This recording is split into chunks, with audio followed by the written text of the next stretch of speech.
So we're heading down to Canberra for Liz's brother's wedding. Once we get there, Liz has to go off and get her hair and makeup done.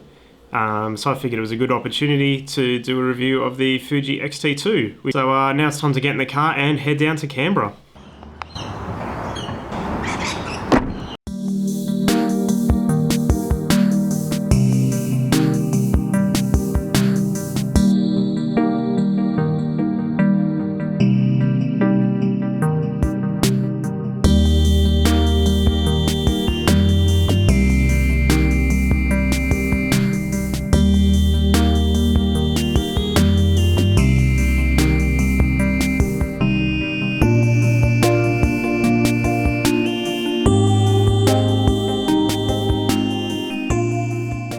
So the Fuji X-T2, this won't be an in-depth technical review. There's plenty of other ones out there that'll do it much better than I could.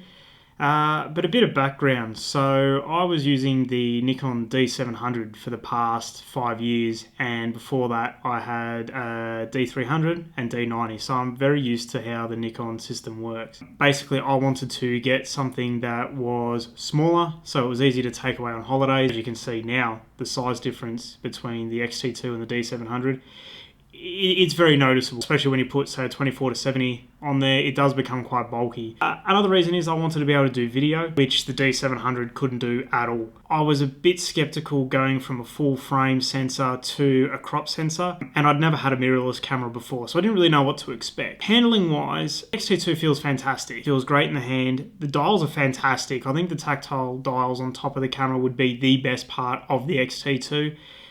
You have the exposure compensation, your ISO and your shutter speed all laid out beautifully for you.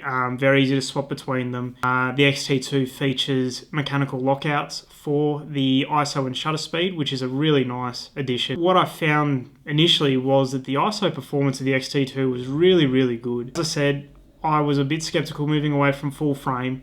With the D700, I could easily use ISO 1600, 3200, and it was no problem. So far, I've been really impressed with the X-T2's handling of high ISOs. I've used it at 1600, no dramas. 3200, there's a bit of noise, but it's nothing too bad. Quite easy to get that out of the photo, and I've been very happy with it. So some more differences on how the X-T2 differs from a normal DSLR.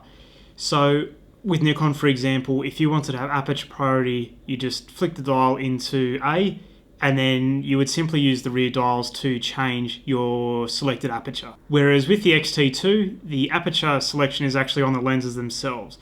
It's really cool to play around with this because it feels like it's an old film camera. I found that just using the X-T2 in general use, so street photography or just, photos of friends or anything like that, I haven't had any issues with the camera being overly slow.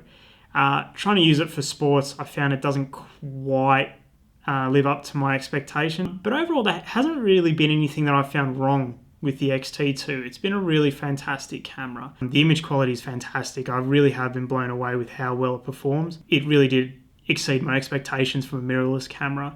It's been a fantastic camera to take around with me. Video's been fantastic, really enjoyed that. The two lenses that I have bought with this are the 18-55 kit lens and the 23mm 1.4. The images that come off the 23 1.4 are fantastic. And to be honest, the kit lens, it takes a great photo as well. We've seen some of the footage just before this review started that was taken with the kit lens. Overall, I've just been really floored with how well this camera performs. If the Fuji X-T2 is something that you're looking into at the moment, you won't regret getting it.